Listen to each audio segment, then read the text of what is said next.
Right, I'm in Bartley tonight. I'm actually at a young farmers organised careers evening, so it's all about agriculture tonight and what's available for anyone who wants to go into agriculture. I'm gonna spin it around. You got Toby here. You recognise probably from a few Farmer P's videos, aren't you? Yeah. You've been in my videos a long time ago when you were driving tractors. Yes, for Samson's. I'm sort of just mixing the two now. Yes. So what's your role tonight? My role, so I'm chairman of Sodbury Vale now. So it's all organised. Well, I can't say I've organised it. Georgie's done a brilliant job of it. So it's here and support. So what have you got inside for people to see? So here we've got a few ag dealers. We've got listers, CFM, chandlers. Tag were meant to be here but aren't here yet. Right. So we'll see if they come. Pull their finger out. We've got the NFU. We've got rural police. Right. We've got vets. We've got rural estate agents. We've got all sorts. Nice. Massive mix. So I'm going to walk around. My boys have actually gone on in because they're interested to see what's there. I think they're hoping to get some free pens or something 100%. as well. And I'm going to go and chat to a few people in there and find out what's going on. Okay, I might catch you at the end, all right? Cheers. So here we are. Hello, mate. All right. So we've got a whole selection of people. I'm going to grab a coffee in a minute, but we've got a whole selection of stalls. We're going to go and speak to some people here in a minute. All right. All right. Agricultural consultants. Let's have a look who we've got. We've got the George Vets. The George Vets are here. Oh, that's my vets. Kubota.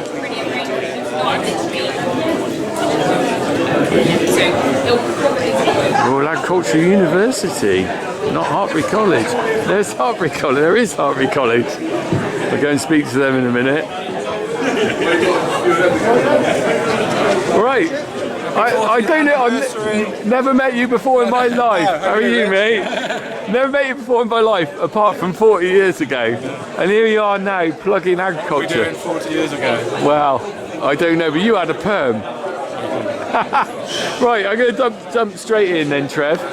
You're the first person I've spoken to tonight.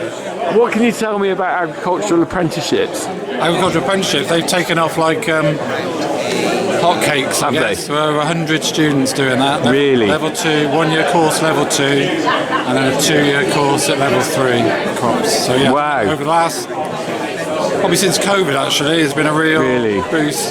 So how does someone get onto an agricultural apprenticeship? We'll come along to one of the open days, but the first and some of the hardest things is to you need a job. Yes. That you've got, all apprentices are employed. Right, okay. Which can prove, are you ready to...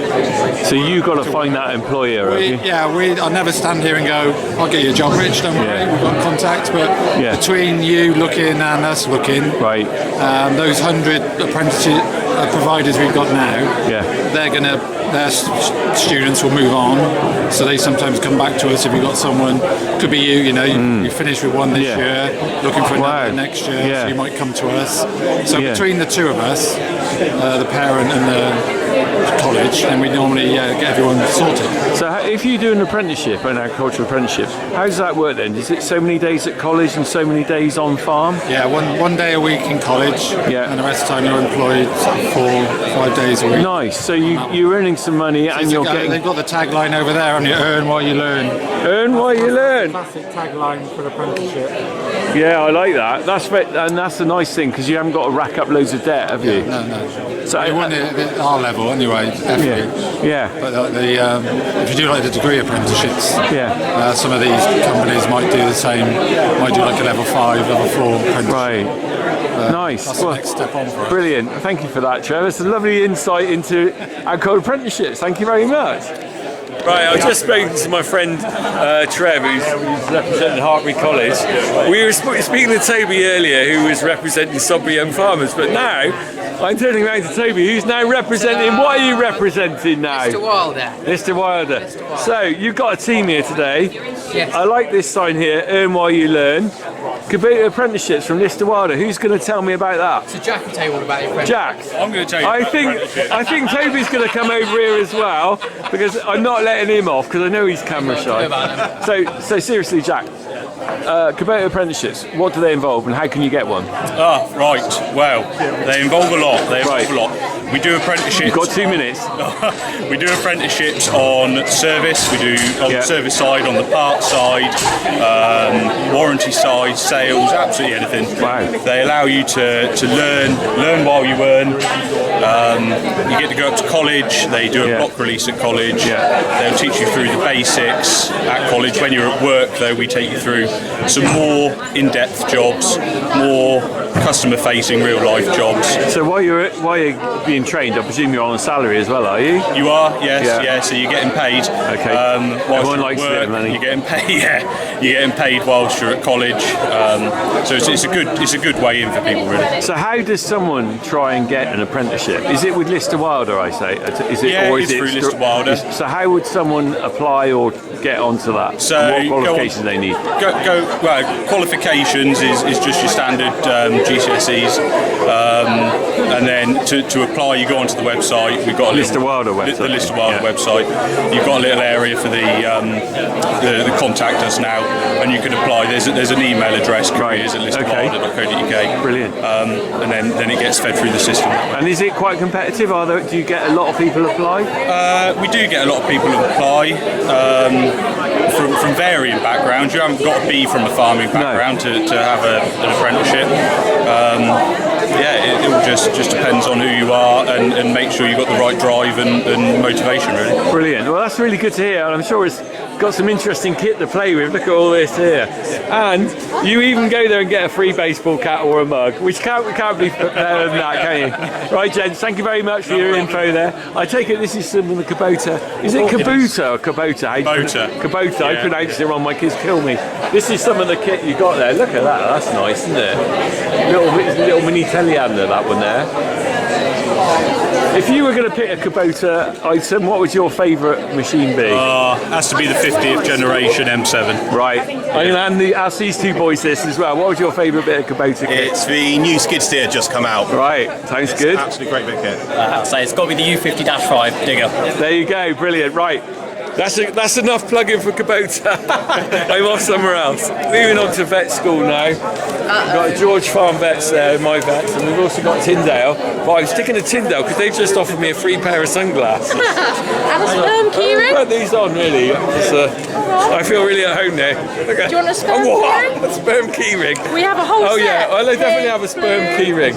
This is a reason to go into veterinary, is you get a sperm keyring and a free pair of glasses. Glow in the dark. Are they? They are. That's even better. Yeah, you've got the whole collection. So hang on, I've got to actually ask you, what are you doing here? You're representing, are you working or are you just here as a young farmer? So I am. Oh, are you right here as a young farmer, aren't you? This is very serious work. So vet practice then. What do you do there? At our vet practice, I'm a clinical vet.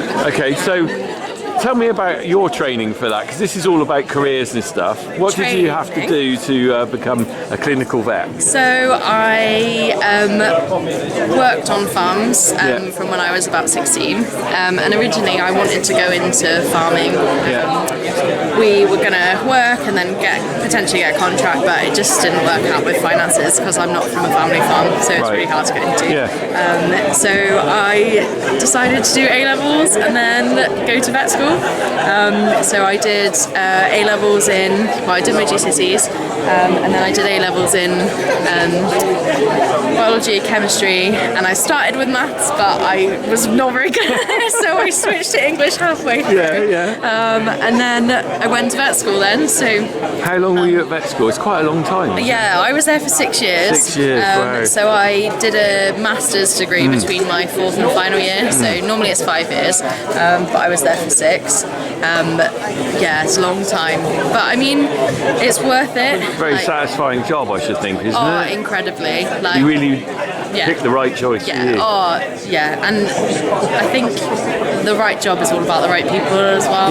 And I work with the best people. Do you? In That's the whole nice industry. to hear. Honestly, that's lovely to hear. And I'm so happy with the practice. Do you know what? That's a lovely thing to hear, because if you enjoy your job, it's not like going to work in the same way, is it? You know? And the people we work with, it is, the people, my fellow vets, us staff, TV testers, all that. Oh, But brilliant. it's mainly the farmers, and honestly, we have the best time.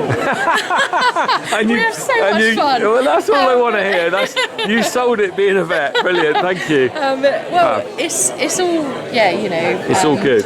There's so many aspects to the job. Yeah. Like, there's the emergency, middle of the night, cesarean, prolapse, that sort of stuff. Prolapse, that's quite a job, isn't it? Trust when me. we've had prolapses on the farm, that is a hell of a job to put a cow prolapse back in. Yeah, definitely. Whoa. And hats off to anyone who achieves that. Yeah, All right, it's Jack. one of those jobs. It either takes 5 minutes or 45 minutes, Brilliant. and you never know what it's going to do I until know. you get there. Oh, well, thank you for giving me an insight to No veterinary. worries That's at all. brilliant. All right, Jack. Enjoy your sunglasses. I will do, and the sperm. All right, Jack, what have you picked up? You got a free pen? Yeah. Oh, wow, look at that. Pretty cool, isn't it? What's that? Is that actually a pen? Yeah, That's it's a good pen. for It's cool like school, isn't stuff. it? I know you've been to the Heartbeat stand and got this. Yeah. Trev says you might be interested in it. Yeah. Well, you might not be interested. I don't know what you're No, I interested am in. interested actually. Well, have you seen anything interesting so far looking around? Some stuff. Yeah. Where's Harry? He's out with someone he knows in school apparently. Is he? Do you want a cake or anything? No, I'm fine. I'm going to go and walk around a bit more, all right? I just come over here, I just looked at this. This is the only stand I've ever seen in my life that's got whisks on it. Talk us through it. I think I can guess what they're for. For mixing up milk powder. Yeah. If we're honest, you're not going to mix up a lot of milk powder with a whisk of that size. I don't know. For the kitchen. Yeah. Well, can I have one of those to give my wife a Christmas present? Yeah, exactly. Yeah, I don't have to buy her a Christmas present then, look. Do you want to take a thermometer? Yeah, make sure she. Well, what would I do with that? Make sure she don't burn you with your coffee in the morning. Tess. That's what it is. Oh, I love it, mate. Oh, so what are we selling and showing today then? You've got all the brands here. Eco Style. And I've just had some of this stuff. That's the grass mixes. Yeah, that's your grass. Hang on, 2023. There's a bit of a timeline here. We'll just put the finger over that. Okay. Well, we're saving. Yeah. We're saving the Saving environment. paper. What's the same brand? It's actually the same. Yeah. Cost down on your grass seed. Well, that's what I like to hear. Yeah. So what's this stuff then? Hetback P Plus. Sheepwear. I won't. That's why I haven't ever heard of it before. No. Well, I hope you have a good evening tonight. thank you. Give out plenty of free whisks. You'll come back. Go to Nichols and get a free whisk. Look at that. With your calendar. Yeah, you do. Oh, yeah, you do that. Coming out a free pen. And a free pen. There we go. Make sure Mackie gets you a calendar. I always get a Nichols calendars are really good. I recommend. Almost as good as a Funky Farmer calendar. Second only to the Funky Farmer calendar. Thanks, gents. Moving on now, we are on to agricultural consultancy. There's a tongue twister for you. Right, moving out. Right, here we are. Two lovely ladies. Introduce yourselves. Hello, I'm Alice. And who are you? Kim. Right, and Kim, are you both working for? Well, you tell me who you're working for. Yeah, so we work for White Ava Consultancy, which is part of the Farm Consultancy Group, and they have a couple of sort of offices around mainly the south of the UK. Okay. But what is an agricultural consultant? So it's quite a vague sort of. It is? Yeah, it's quite vague, but we basically specialise in. Our office mainly focuses on sort of a lot of dairy sort of and like livestock clients. Yeah. But we sort of do all sorts of things, such as like help with grants and capital claims and that sort of thing. A lot of paperwork side. Yeah. Yeah, because a lot of farmers can't cope with all that, can they? It's yeah. too much. I Yeah. find it too much. Yeah, So that's where we come basically, in, basically. beyond the daily farming thing, you would come to you and say, help me with this grant application, Yes, or definitely. what do I do about this? Yeah. So I specialise in compliance as well. Okay. So I help out with health and safety, cost compliance, and red tractor and those sorts of things Right. as well. So again, we sort of come in when farmers get that call and they get all a bit worried about it. We also have consultants that specialise in budgets and cash flows and that sort of thing. So overall, we can help with like lots of different aspects of your business and help So if someone wanted to say, because this is all about training and learning how to become someone, if I'll ask you, because you've had your go now. So if someone wanted to think they wanted to become an agriculture consultant, what route would they have to go down? Well, I think it's very varied. A lot of people in our office have a lot of different degrees. I'm environmental management. Alice, what did you do? I did general agriculture. Okay. Wild ag. But I think it's quite varied, and I think it's as long as you've got like the background in agriculture and the general knowledge, I think a lot of it can be learned. Right. So could you do an apprenticeship in it? So we are grads. Yeah. So we're graduate farm consultants. Okay. So you do that for 2 years, and then they basically train you up, and then we'll be full-on consultants then and have very kind. Brilliant. And is it a very enjoyable job? It is, because we get to travel like a lot of big distance. We get to see so many farmers. Every farm's different. We get to meet so many people. We get to come to events like this. Yes. Do some networking. Brilliant. We get to learn lots of different things. We're always on training courses and stuff. So yeah, it's really enjoyable. Brilliant. I think it's nice to have the on-farm and the office. Yeah, so the blend of the two together, I imagine would. If I wasn't farming, I think that's the sort of job I would go for. A bit of a blend, because you can be inside when it rains. Exactly. Yeah, we can choose. And be outside when it's sunny and lovely. Exactly. Oh, brilliant. Summer job or winter job. Yeah. Anyway, thank you, ladies. That was brilliant. Thank you so much for your time. I'm going to go to Chandler's now. We've got masses here. Got them. Just before I come to you guys, just looking at you got a nice lot of selection. I could put one of these. These are always good in your pocket because they're sticky, aren't they? I'll have one of those. And you got your Massey range there. Right. Yeah. So we're with Chandler's now. Tell us what Chandler's sell. Who am I talking to, Phil? Or? I'll tell you what they sell, and then Finn can talk to you. Yeah, I think that would be good. So Chandler's are AGCO dealers, so we sell Massey, Fendt and Valtra. And on top of that, we also got the JCB franchise at certain depots as well, along with all the other franchises, Verlin, Porsche, Kuhn, the rest of it. We are roughly, I think we've got roughly 17 depots. We're covering from Bristol's the lowest depot, going right over to Lincoln, a few up through the Welsh valleys as well. Right. And yeah, we, also, as you know, we sell them, we try to look after them. You do. We got guys on the ground fixing them, and in turn, Chandler's doing an apprenticeship with more and more. Just seeing this college, which our Finn is on his first year. Oh, Finn, you're on your first year apprenticeship. So on the second side. I'll come back to you in a minute, Phil. But so you're on what? Sorry. I'm on the second year of the course. It's a 4-year course. Right. We go up and study at Morton Morrell in Warwickshire. Yeah. It's all funded by AGCO. So it covers all 3 main brands of AGCO. So what's your route into this then? How did you start? So I was always interested in tractors, always interested in fixing stuff, and went to a couple of shows and saw the Chandler stand and saw all the apprenticeship stuff and thought I'd see what it's about. And how did you get in? So you've got to have a certain amount of qualifications. How did you get into it? It's your basic GCSEs that allows you to be in like the higher level course. So it's a level 2 or a level 3 course. But yeah, it's not hard to get into it. No. But you enjoy it, I presume. So do you do like 1 day a week at college, or is it a block, or so I'm on block release because it's quite far away. So I'll be working for a couple of months in the depot, and then I'll go up for say 4 weeks in college. That's quite fun, isn't it? I imagine. Yeah. Nice break from work as well, isn't it? You know. So you're saying how many years is this? So it's 4 years in total. Yeah. And then when you finish that after 4 years, what would you hope to do? I'm not sure what I'll do. Yeah. I'll do the same thing, it's just where I take it. Yeah, will you be in the workshop, or will you be, you're doing an apprenticeship? I'll probably stay in the workshop. Yeah. Well, that's a great place to be. They're good, clean, nice workshops, aren't they, Phil, as well? They've changed a lot. Changed a lot back in our day when you had started and I was young.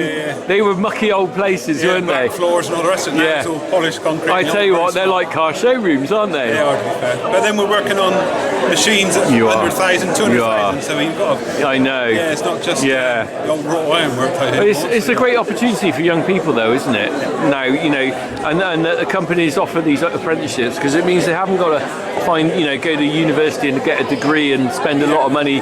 They can learn while they're earning, so that's a good way forward. It helps them out because the colleges have all the latest gear, so they can work on the latest tractors, and then also come in and work alongside our engineers, Henry and all the rest of it, and learn on the job. So they pick up a lot of practical experience from us, which they can then take back to college, which is great. Brilliant. Well, thanks, mate. That was great. It's nice to meet an apprentice, actually, rather than just someone selling the apprenticeship. Thank you so much. Appreciate that. So I've covered quite a few stands tonight. I'm not going to cover them all because we'll be here all night. It's doing really well. I'm finishing up with the police. She's looking the other way. She's going to be talking to me in a minute. The police lady here is going to talk to me about rural crime because there is quite a lot of rural crime and I've experienced it. So You're a rural crime officer. I see this on your badge there. Yes, I am. Rural Wildlife and Heritage. So what area do you cover? You're in this area, okay? So I cover the whole of Gloucestershire. Right. I'm the Rural Crime Sergeant, and I coordinate the rural crime officers who are based out on division. So what are the main rural crimes that you're involved with? So I would break it down as that we have like 3 sort of pillars of where we deal with stuff. So we've got rural, wildlife and heritage. Okay. So rural is everything from farm breaks to machinery theft, anything and everything that is a crime that happens on a farm because of it being a rural environment, if that makes sense. Yes. And then wildlife is everything from birds of prey persecution, hunting, poaching, fishing offences, all that sort of thing. And then heritage, it sounds like a weird addition. Yeah, I wouldn't have thought that'd be in rural crime. Because, exactly, but it actually fits quite well because obviously a lot of farmers actually look after heritage sites on their land. So everything from sort of like Tewkesbury battlefield, for example, that we have in our area, or scheduled monuments, that sort of thing. And then they get disturbed. What sort of crimes do happen in these historic places then? Is that? So it's quite common for illegal metal detecting, which is called night hawking, which is when people come onto land and they dig up things of historical interest and then pinch them, which it doesn't sound that serious, but essentially we are losing our heritage, we're losing our history, and then it disappears onto eBay and there's no record of anything. So there's that. There's arson, where people are sort of setting like little bonfires or having bonfires on protected sites. That damages that. Graffiti on churches, that sort of thing. So going back to farms then, what are the main crimes on sort of farms? I'm assuming farm theft is like, and tractor theft and things like that. Yeah, so obviously the most financial impact for a farmer, I would say, is sort of machinery theft. Particularly quad bike theft really impacts farmers if they're having, sort of like a £7,000 plus quad bike being stolen. That would be the start. Then we've got sort of farm breaks, livestock worrying, but then, farming is also incredibly impacted by poaching in terms of, people don't realise the impact of poaching. I mean, you'll know about this. We were talking off camera earlier. I've had an experience of it. But people don't realise the impact of it. They tend to think, it's just, bunnies or hares or whatever being chased by dogs. What does it matter? It does matter because, first of all, you've got suspects treating wildlife as they see fit, and it's incredibly poor practice. That's the first thing. But secondly, they're also ragging all over winter crop, damaging farmers' livelihood. Some farmers have been directly challenged by these suspects and really put in very dangerous circumstances because these suspects, these poachers, feel it is their right to go onto land and trash it and chase wildlife, and it's not appropriate. So for security points of view, I'm not going to keep you very long, but on a farm, what advice would you give to farmers for, say, security to try and reduce these sort of impacts of crime? Yeah, sure. Well, there's always the basics, isn't there? So good CCTV as a start, proper lighting in yards and in stable areas and in barns, that sort of thing. Lock the barns, lock away your machines, take the keys out of the tractors. There are so many farmers, and you're smiling, so you know exactly I'm not saying anything. I don't know what you mean. Take the keys out of the tractors, lock them away. I know that they are compromised in terms of the keys are easily replicable or attainable, but take them out. It's all about making things as difficult for suspects as possible. Lock up your machines, lock everything away, have proper security systems in place. I highly recommend that farmers get trackers on their vehicles. So for Gloucestershire residents at the moment, we've actually got a tracker scheme going where you can get in touch with Gloucestershire Police, ask for the rural crime team, and we can share the information with you. But essentially we are offering at the moment on a very short-term basis free covert trackers in machines, so that you can get, if you've got your nice shiny new quad, understand that. Exactly. Put a tracker in it. Yes. We also, so this is in partnership with Innovation 24, and we also work with VinChip as well at the moment, and they put RFID technology, so radio frequency identifying technology, all over your machine to try and protect it. So just essentially make life as difficult for suspects as you can. Throw obstacles in their way, make it difficult, because if we make it easy for them, then they'll continue to do it. Brilliant. That's a great bit of advice. Thank you very much for your time. Great to meet you. Appreciate that. There we go. We've hit this place quite hard. I've chatted to a lot of people. It's a really good social event. Look, you can just look across here. Trev's there, look, he's there surrounded by people chatting, and there's lots of people showing interest. Lots of farm machinery there, busy chatting away. All of them, they've all got people around. Have you had a good time, Harry? Got a lot of freebies. What have you got there? You've got a freebie bag. Too much. Right. You've done well. Have you got some? All right, we'll have a look when we get home. Right, I'm just going to go and find Toby and say goodbye, but we're nearly done here now. But what a great event. Toby, so I'm heading off now, but I'm just going to... I'm going to come to you in a minute and ask you what you're promoting. He's loving this. He is, I know he is. He's done his makeup, he's done his hair. Spotlight. Oh, we're moving in the spotlight. You got to remember, the one thing about being young farmers is everyone just rips into everyone. Oh yeah, absolutely. That's the whole point of it. Anyway, Toby, I'm going to finish up now by asking you, a very successful evening, and you can see a lot of people here. Are you pleased how it's gone? Yeah, really pleased. Really pleased. It's only the second year we've done it. Is it? And it's got slightly bigger, so yeah, they're really happy. It's a lovely atmosphere as well, because it's quite relaxed. It's not like a formal thing at all. No, it's not at all. It's come along, have a chat, and we'll be doing it again next year, I'm sure. I can ask you, so I've asked everyone else this. Yep. How did you get into where you are? Because you were driving tractors on our farm with Samson's. How did you end up? What's your job title? So I'm an area sales manager. Yeah. So how did you end up going from tractor driving to area sales manager? I'm not really sure, to be honest. Go on. Someone I knew worked at Lister Wilder, mentioned a job was going. Yeah. I applied for it and got it, but it was not planned. And that was nothing to do with, say, studying and everything. It was about having a bit of agricultural knowledge. Yes, absolutely. Yeah. So for some people, a career isn't just about qualifications, is it? No, absolutely not. I didn't do very well at school. Yeah. I got into Hartbury just by the skin of my teeth, and did quite well at Hartbury because I was interested in it. And yeah, I've just bummed my way through, and I've fallen on my feet at every turn. So I think, it's absolutely. Do you know what? I think you hit the nail on the head. You were interested in it, absolutely, and that makes a massive difference. If you pick a subject, a career that you're interested in, love, it's a very different thing than just going to work. Yeah, no, absolutely. I see how the corner line. Look at the abuse you're getting. That's good. But, I know, but that's what we're here for, isn't it? Young farmers gives each other some. That's it. No, some fun and some games. Yeah, and lots of friends and lots of stick. But mate, thank you so much for the time today. Brilliant. Crack on. Spot on. Thank you very much.